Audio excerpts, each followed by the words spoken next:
Okay. All right, everybody. Again, my name is Robert Sharp. I am host of the Bringing Inspiration to Earth radio show, an internet-based radio show every Monday, Wednesday, and Friday. You can find out about my shows by visiting www.biteradio.me. Also, I have added a new link called Video, where you'll be able to find some of the upcoming interviews and general discussions videos, educational videos like we have today, our essential oil series, and I'll also be doing book reviews. So today is the second discussion in our essential oil series, and I have my very good friend Peggy Langenwelter joining us. So again, welcome, Peggy. Thank you for taking the time to talk with us. My pleasure, Robert. Great. Well, if you wouldn't mind, again, for those who may be just viewing for the first time, can you just give us just a real quick recap about what essential oils are and how they're used? Sure.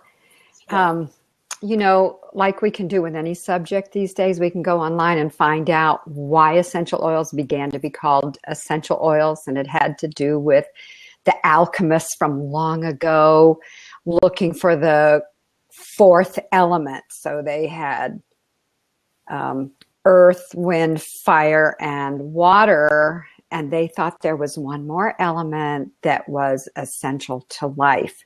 So they were looking for the quintessential product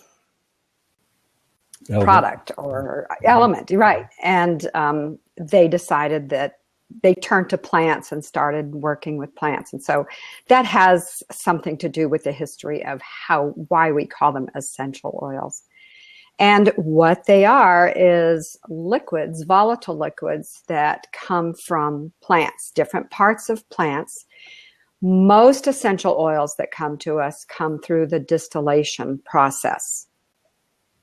And citrus oils are the exception. They come to us through a cold press method. So we squeeze the zest out of the peeling, and that's our essential oil. There are other plants that need to have their essence extracted in different ways, and that's another subject, but some of those are called absolutes, and we can talk about those another day. But most of what people think of as essential oils are from plants like lavender, peppermint, and then lemon as the citrus. And those essential oils that come from these plants have many different chemical compounds, different chemical constituents that make up this liquid. And our bodies respond to the chemicals that are in those volatile liquids.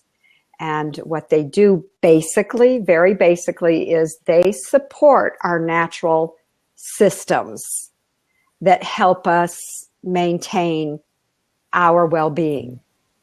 Yeah, that's great. Today we're gonna focus on three of the oils, and again, for those of you listening, we'll be doing others as we go along. If you have any questions or you want us to talk about any particular oils, you can feel free to contact me through my website, and we'll be sure to address those. But let's go ahead and start.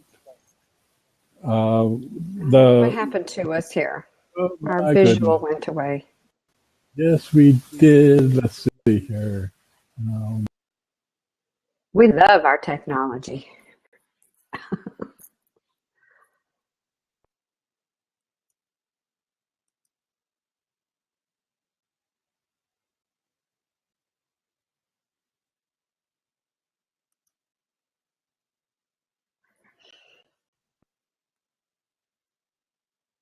I'm back.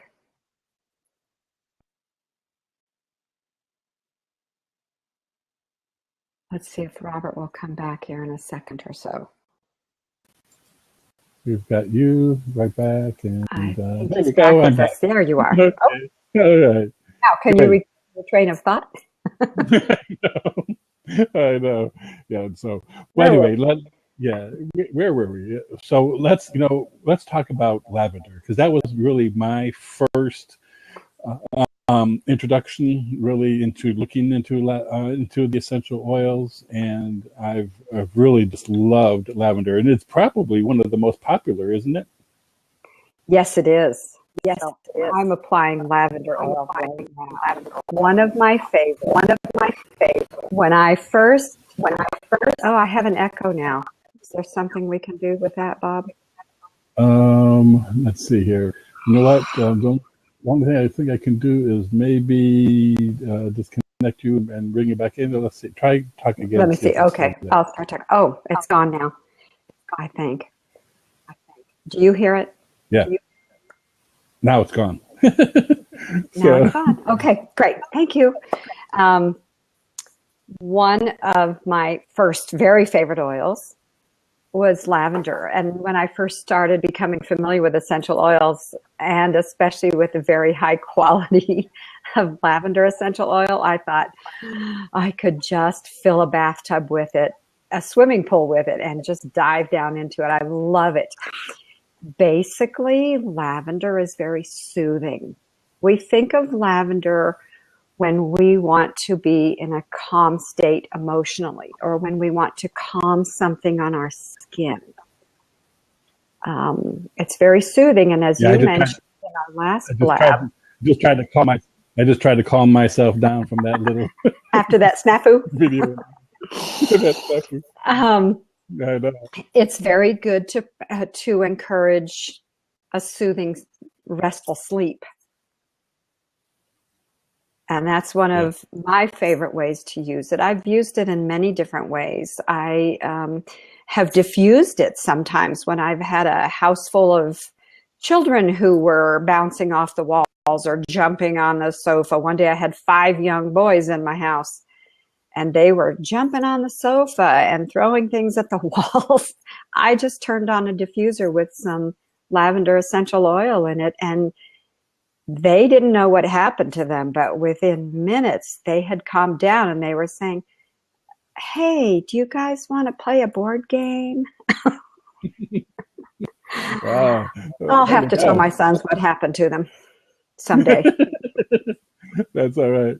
They may do that. Oh boy, Are we frozen? Well, okay. I'm not sure if we are, but anyway, it seems like I am. But go ahead and continue. Well, lavender is a very pleasant smelling oil. And last week we talked about how to do a nose shot. Simply put a drop of an essential oil on your hand, rub your hands together. To keep the fingers out of the eyes, we simply make a tube out of one hand, cup it in the other hand, stick our nose in the hole, and breathe deeply. We call it a nose shot. It's perfectly legal and it feels great. We can also put our mouth over the hole and suck in, bring an essential oil into our lungs to support a really healthy respiratory system. Okay. I can hear you, but I can't see you. So I don't know what's happening to the recording, but keep breathing lavender, stay calm. Let's talk a little bit about peppermint. That's also a favorite oil. You know, that's really good because it's very high in menthol for cooling.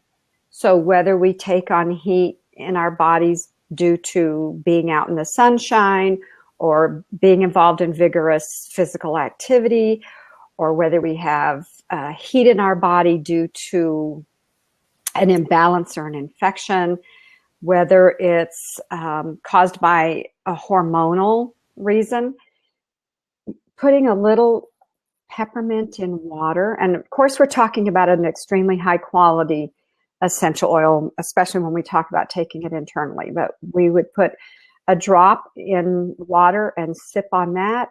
We could put some peppermint in a spray bottle with some good water and mist that on ourselves. We could spray it in our mouth for a healthy mouth effect. You know, a lot of people go out to lunch with their colleagues and they eat onions and garlic, Oh, yeah. and they go back to work and they're working closely with their colleagues. Well, little peppermint oil is a really good idea to spare other people from your onions and garlic. Right. Oh, I know. Boy, that's definitely worth keeping in my keeping on me so that I can prevent that. But it gets embarrassing. Yeah.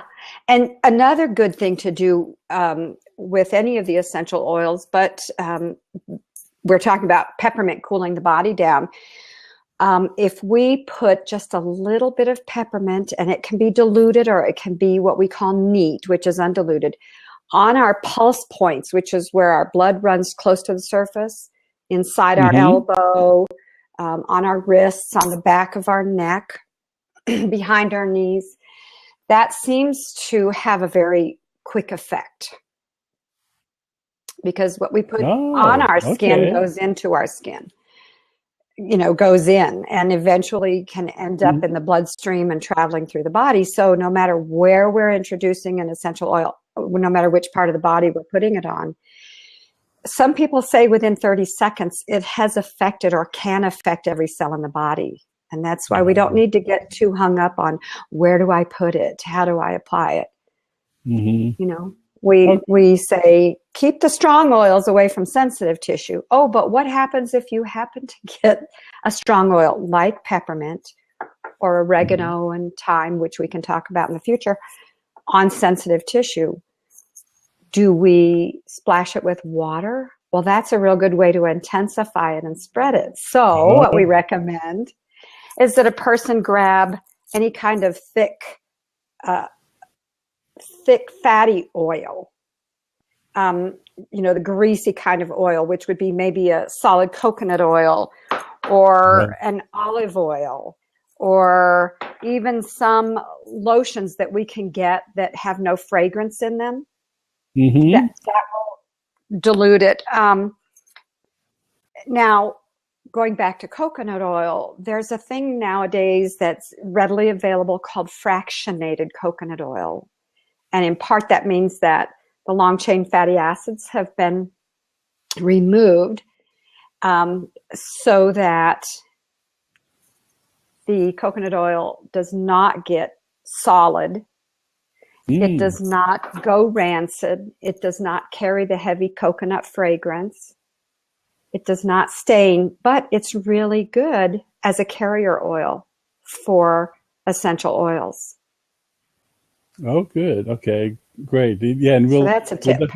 we'll definitely get more into that in the future too, because that's Right. when I first got the oregano, I was like, whoa, this stuff is this stuff is intense. Pretty potent. Yeah. Pretty potent. Yeah, but Yeah. okay. So we've discussed the lavender and the peppermint, and Right. probably But let me say oh, go ahead. Mm-hmm. let me say a little more about the peppermint before we Okay, go. sure. Oh, sure. It's also, so we've talked about how it can support the body in cooling down. It's good. It's very good support for a healthy respiratory system, can help open the passageway so we can breathe better. Mm-hmm. And it's also very soothing. People have known for centuries that peppermint can be very soothing to a healthy digestive system. Oh, okay. People often will chew on a mint leaf, right? Right. Or they used Right. to when we grew up around mint. Right. My mother, for most of her life, had a peppermint patch. So, Oh. Mom would go out, and if anybody said, I have a tummy ache, Mom would disappear for a few minutes, cut some of her mint, bring it in and steep it. Mm-hmm. And then we would drink that water, tea, fresh Okay. Yeah. tea. It was very soothing. Yeah. Okay. Well, good. Great. On to Great. lemon. Great. Yeah. Let's go ahead and go on to lemon. Okay. What's lemon good for? I think a lot of people have a very positive reaction to the scent of citrus.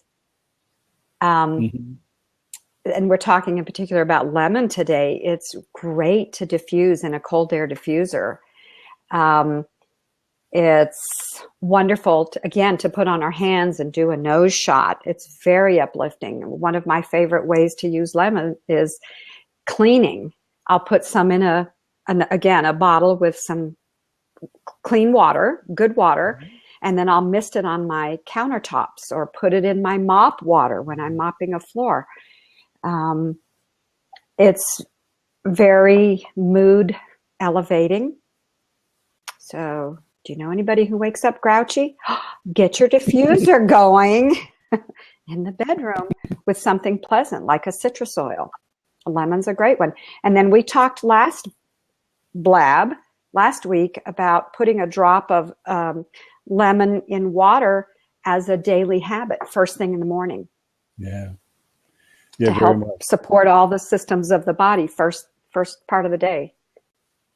Yeah, absolutely. Yeah, I love the lemon. And to me, it's just such a fresh, fresh smell, and there are many days in the office where it's just, I feel like I need this little boost,